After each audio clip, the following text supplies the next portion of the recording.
வணக்கம். Jerome transport அந்த ஃபீல்டில் வந்துட்டு ஒரு 10 வருஷமாக இருக்கிறேன். எங்கிட்ட ஜேசிபியும் இருக்குது, புல்லும் இருக்குது. புல்லு வந்து BS4 இருந்தது.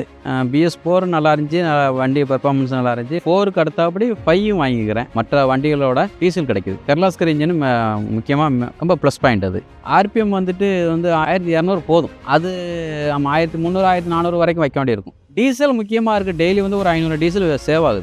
ஒரு 26 நாளைக்கு ஓடுதுன்னு வச்சுக்கோங்க, 15,000 பக்கம் நெருக்கி கிடைக்குது. அது ஒரு பெரிய விஷயம். புஷ்ஷு பென்னு மற்றது எல்லாமே நல்லா தரமாக இருக்குது. தேய்மானம் கம்மி தான். கரெக்டாக நம்ம மெயின்டெனன்ஸ் பண்ண வச்சுங்க, 0 மெயின்டெனன்ஸ் தான். அது ரீசெண்டாக இன்றைக்கி புல்லுங்கிறது ஒரு நம்ம தமிழ்நாட்டில் ஒரு கம்பெனி ஆரம்பித்து எவ்வளோ சக்ஸஸ் பண்ணியிருக்காங்கன்னா பெரிய விஷயம். அது ஜேசிபி கிடைச்ச வருஷம் அந்த புல்லு கிடைச்சிருக்கணும். இன்றைக்கி வேர்ல்டு லெவலில் டாப் லெவலில் ஒன்றில் இருக்கும். அது உண்மை, அது மறக்க முடியாது. ஆப்ரேட்டரில் யார் எடுத்தாலும் சரி, தொழில் தொடங்க இதை எடுத்துகிட்டு போங்க நல்லாயிருக்கும் அப்படின்னு தான் சொல்லுவேன். இல்லை, அது உண்மை தான். வண்டி எடுத்தோம்னா அது புல்லு தான் எடுக்கணும்.